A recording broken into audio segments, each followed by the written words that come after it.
ជំរាបសួរបងប្អូនទាំងអស់គ្នាថ្ងៃនេះសូមបង្ហាញបងប្អូនពីរបៀបធ្វើអាម៉ុកត្រីនៅក្នុងវីដេអូលើកមុនខ្ញុំបានយកអាម៉ុកត្រីនឹងទៅដាក់នៅក្នុងដូងហើយខ្ញុំបានហៅថាអាម៉ុកដូងហើយមានបងប្អូនមានសំណួរជាច្រើនអញ្ចឹងនៅក្នុងវីដេអូនេះខ្ញុំនឹងឆ្លើយទាំងអស់តែម្ដងឥឡូវយើងមកចាប់ផ្ដើមជាមួយនឹងគ្រឿងគល់ស្លឹកគ្រៃមុនគេជាដំបូងគឺយើងត្រូវយករំដេងមួយដុំមកចិតសំបកចេញហាន់វាជាបន្ទះស្ដើងបន្ទាប់មកទៀតគឺជាស្លឹកក្រូចសើចចំនួន5សន្លឹកនិងហាន់វាជាកំណាត់ខ្លីៗរីឯខ្ជាយនេះវិញខ្ញុំប្រើចំនួន2មើមនិងហាន់វាជាកំណាត់ខ្លីៗដែរហើយល្មៀតនេះវិញខ្ញុំប្រើចំនួន2ដុំតូចៗនិងហាន់វាជាកំណាត់តូចៗ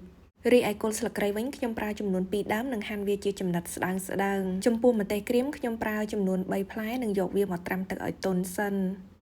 គ្រឿងផ្សំសម្រាប់ធ្វើគ្រឿងគល់ស្លឹកគ្រៃត្រៀមបានរួចរាល់ហើយយើងអាចយកវាមកបុកបញ្ចូលគ្នាឲ្យម៉ត់ដោយបងប្អូនធ្លាប់ដឹងអញ្ចឹងបុកគ្រឿងហ្នឹងគឺប្រើពេលយូរគួរសមដែរបើសិនជាបងប្អូនមានម៉ាស៊ីនប្រើម៉ាស៊ីនក៏ស្រួលម្យ៉ាងឥឡូវនេះគ្រឿងយើងត្រៀមបានរួចរាល់ហើយយើងបកមកមើលសាច់ត្រីវិញសាច់ត្រីនេះជាសាច់ត្រីរ៉ស់ខ្ញុំប្រើចំនួន6ខាំកន្លះអញ្ចឹងបងប្អូនគ្រាន់តែយកសាច់ត្រីដែលជាសាច់សុទ្ធហ្នឹងមកហាន់ជាកំណាត់ខ្លីៗឥឡូវយើងមកមើលគ្រឿងផ្សំសម្រាប់ធ្វើអាម៉ុកត្រីហ្នឹងមានដូចជាត្រីរ៉ស់សាច់សុទ្ធខ្ទិះដូងទឹកត្រីគ្រឿងគល់ស្លឹកគ្រៃពងមាន់ស្ករត្នោតម្សៅស៊ុបរ៉តឌីជាមួយនឹងស្លឹកខាត់ណាតោះយើងមកផ្សំគ្រឿងជាដំបូងគឺយើងត្រូវគោះពងមាន់ចំនួន1គ្រាប់វាយវាបន្តិចក្រោយមកទៀតបងប្អូនចាក់គ្រឿងគល់ស្លឹកគ្រៃនឹងចូលទៅគ្រឿងគល់ស្លឹកគ្រៃនេះសរុបទាំងអស់ហ្នឹងគឺ8ស្លាបព្រាបាយ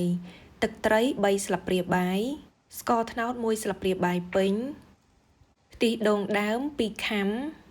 ហើយដើម្បីឲ្យអាម៉ុកត្រីនេះមានរសជាតិកាន់តែឆ្ងាញ់ខ្ញុំបានជ្រើសរើសប្រើម្សៅស៊ុបរ៉តឌីរសជាតិសាច់ជ្រូក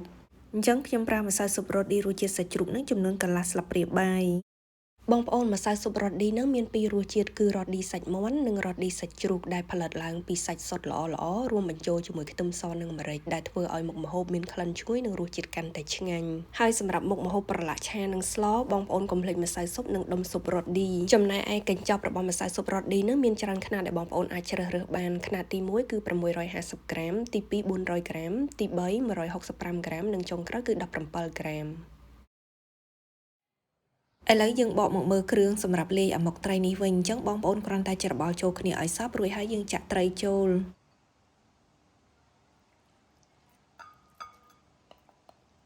ច្របល់ត្រីឲ្យចូលគ្នាជាមួយនឹងគ្រឿងបន្តិចរួចហើយបងប្អូនអាចទុកវាមួយឡែកសិនទៅយើងបកមកមើលស្លឹកខាត់ណាវិញអាម៉ុកខ្មែរយើងតែងតែប្រើនៅស្លឹកញមកទ្រាប់បាតអាម៉ុកត្រីតែខ្ញុំប្រើស្លឹកខាត់ណាវិញអញ្ចឹងបងប្អូនអាចជ្រើសរើសទៅតាមចំណូលចិត្តបានដោយនេះបងប្អូនគ្រាន់តែយកស្លឹកខាត់ណាហ្នឹងមកហាន់ជាកំណាត់ខ្លីៗល្មមហើយចំពោះបរិមាណគឺអត់កំណត់ទេ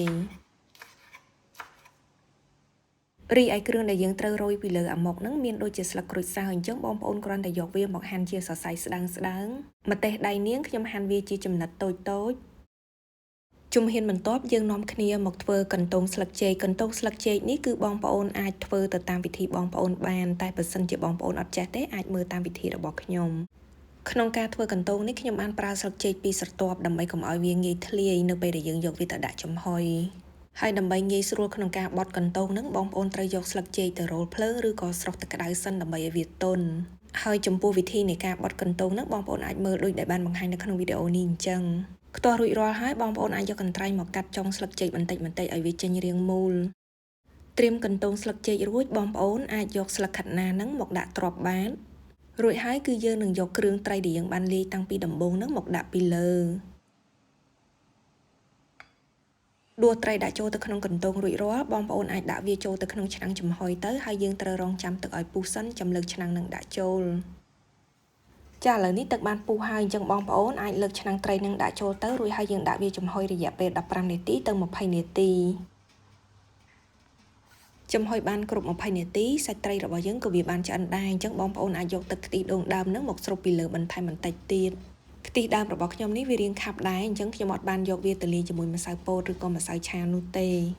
បន្តមកខ្ញុំបានដាក់ស្លឹកក្រូចសើចដែលបានហាន់ជាសរសៃនឹងបន្តិចបន្ថែមពីលើម្ទេសដៃនាងរួចបន្តដាក់ចំហុយទៀតរយៈពេល5នាទីចាឥឡូវនេះអាម៉ុកត្រីរបស់យើងគឺធ្វើបានរួចរាល់ហើយសម្រាប់ព័ត៌មានបន្ថែមឬក៏បងប្អូនចង់ទំនាក់ទំនងទិញម្សៅស៊ុបឬក៏ដុំស៊ុបរ៉តឌីបងប្អូនអាចតាក់ទងតាមគេហទំព័រផ្លូវការរ៉តឌី Cambodia នេះបាន